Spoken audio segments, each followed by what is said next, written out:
न रहो न निराश करो मन को। बचपन में पढ़ी कविता की ये पंक्तियां आज भी घोर निराशा के समय में मन में आशा के किरण बनकर कौंध जाती है और डूबते मन को एक सहारा मिल जाता है। धरती पर ईश्वर की बनाई इस दुनिया में अनगिनत जीवों में मनुष्य को सर्वश्रेष्ठ माना जाता है, क्योंकि वह समर्थ है।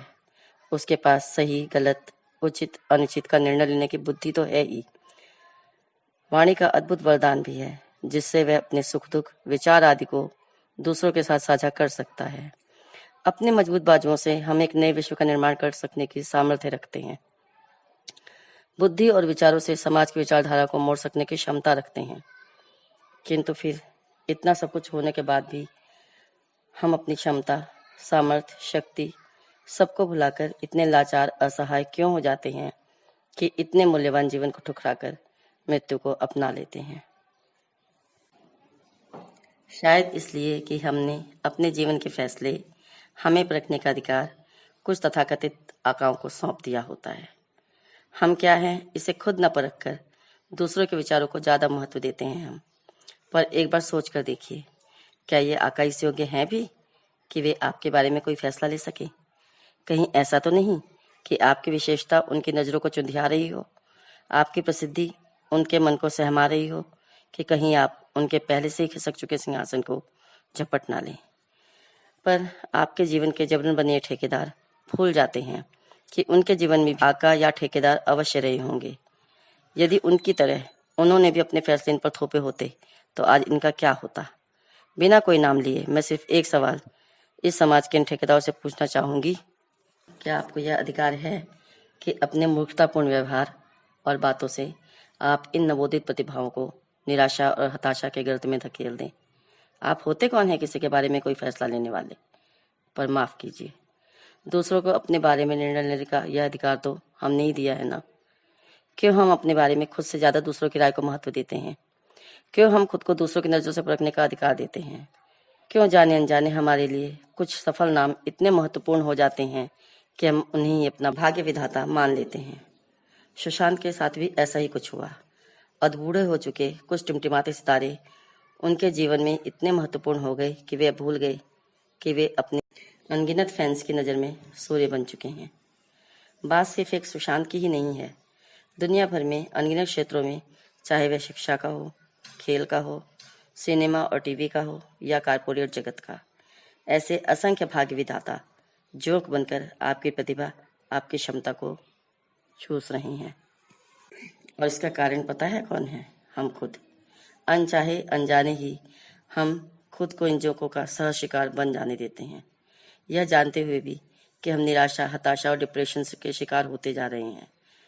एक दिन मृत्यु को बढ़कर अपनाने को भी तैयार हो जाते हैं हम, पर मरते मरते भी इन जोकों पर सच का नमक छिड़क कर इन्हें विवश होकर खुद से दूर होने को मजबूर नहीं कर पाते हम।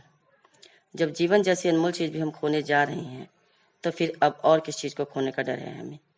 कोई एक तो बढ़कर साहस करो इन्हें बेनकाब करने का, ताकि आगे तो ऐसी घटनाओं को दोहराया न जा सके। डिप्रेशन के बाद जब उससे उबरने का और कोई विकल्प नज़र नहीं आता तो मौत ही एकमात्र समाधान नजर आती है हमें। पर आत्महत्या अपने आप में एक समस्या है, समाधान नहीं। अपने बारे में दूसरों के द्वारा किए गए फैसलों से हार कर मौत को अपनाने के बजाय अपने आप अपना मूल्यांकन करो। एक क्षेत्र में सफलता नहीं मिली तो दूसरे क्षेत्र में नई संभावनाओं की तलाश करो। वहाँ भी सफल नहीं होते तो किसी और क्षेत्र में पांव पसारिए, बस हिम्मत मत हारिए।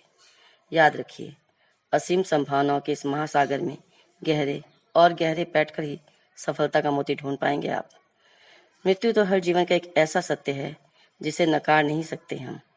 एक अदृश्य रस्सी के एक छोर पर जीवन है तो दूसरे पर मृत्यु। इस छोर से उस छोर के बीच बहुत कुछ ऐसा अनदेखा अनजाना है जिसे जानना और पाना है, तो अपनी यात्रा को निरंतर जारी रखते हुए आगे बढ़ते रहिए जब तक उस दूसरे छोर तक पहुंच ना जाएं। दूसरे छोर को जल्द पा लेने की हड़बड़ी में रस्सी को काटकर छोटा मत कीजिए। कहीं ऐसा न हो कि बहुत कुछ ऐसा छूट जाए जो हमें खुद से खुदा बना देता। आज जब सारा संसार एक महामारी की चपेट में आकर अनिश्चितता के कगार पर खड़ा है, हर आंख में सिर्फ एक ही प्रश्न है, अब क्या? ऐसे में एक गलत फैसला लेकर अपनों के दुख को और मत बढ़ाइए। उनके हर सुख दुख में कंधे से कंधा मिलाकर उनका साथ दीजिए। अगर इतने सब के बावजूद भी जज्बा बलबला रहा है तो उठाइए बंदूक और सीमा पर देश की रक्षा में प्राण गंवा रहे उन अमर जवानों में शामिल हो जाइए। माँ बाप, रिश्ते नाते, इन सब के प्रति कोई कर्तव्य नहीं मान पा रहे हो तो भी देश के प्रति तो आपका कर्तव्य है ही, जिसकी माटी, हवा, पानी और धूप से आपका जीवन विकसित हुआ है। अरे जब मरना ही है तो उस नापाक 2-4 दुश्मनों को तो मार कर मरो जो आपकी मातृभूमि को रोनने को तैयार बैठे हैं। आपका चाह भी पूरा हो जाएगा और देश की सेवा भी। मेरा विश्वास कीजिए, आत्महत्या जैसी कायरतापूर्ण मौत से तो यह शहादत लाखों करोड़ों गुना बेहतर होगी। आपके अपनों की आंखें आज भी नम होंगी पर होठों पर एक मुस्कुराहट भी होगी। बेटा देश के काम तो आया। मन आज भी आपको याद करके भर आएगा, पर यह याद अभिमान बनकर उभरेगी, टीस बनकर नहीं।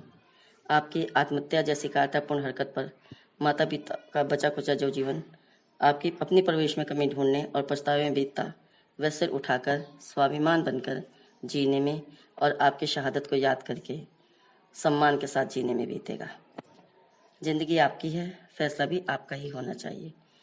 आप खुद अपने भाग्य विधाता बनिए, अपने फैसले खुद लीजिए। और हाँ, वे लोग जो अपने आप खुद को दूसरों के जीवन का भाग्य विधाता बनकर उन्हें जज करने लगते हैं, वे यह याद रखें कि उनके ऊपर भी एक जज है जो बिना कुछ कहे आपके जीवन का फैसला ले लेगा और आपको पता भी नहीं चलेगा। कम से कम इतना तो याद रखिए, उसने आपको इंसान बनाकर भेजा था, तो इंसानियत तो मत भूलिए। वट वृक्ष बनकर छाया दीजिए, पर नन्ही कोपलों को भी विकास का मौका दीजिए। अपने अनुभवों से इन अनगढ़ पत्रों में छिपे हीरो को तराशिए, जौहरी आप ही कहलाएंगे। जीवन में बहुत कुछ पा चुके हैं आप, तभी तो ईश्वर बनकर दूसरों का भाग्य बदलने की कोशिश कर रहे हैं। अगर अभी भी कुछ पाना रह गया है तो पारस पत्थर बनिए। इन नवोदित प्रतिभाओं को एक अच्छे शिक्षक की तरह अपने अनुभव और ज्ञान से गढ़िए और चमकने दीजिए। वक्त का बेरहम थप्पड़ घने बरगद को भी ठोंठ में बदल देता है। नए पौधे नहीं पनपेंगे तो छाया पाए बिना धरती भी अंगारा बनने लगेगी। अब जाते जाते अपनी सफलता सूर्य पर लांछनों की काली छाया मत पड़ने दो। कोई ना भी कहे तो भी ऊपर वाला सब देख लेता है।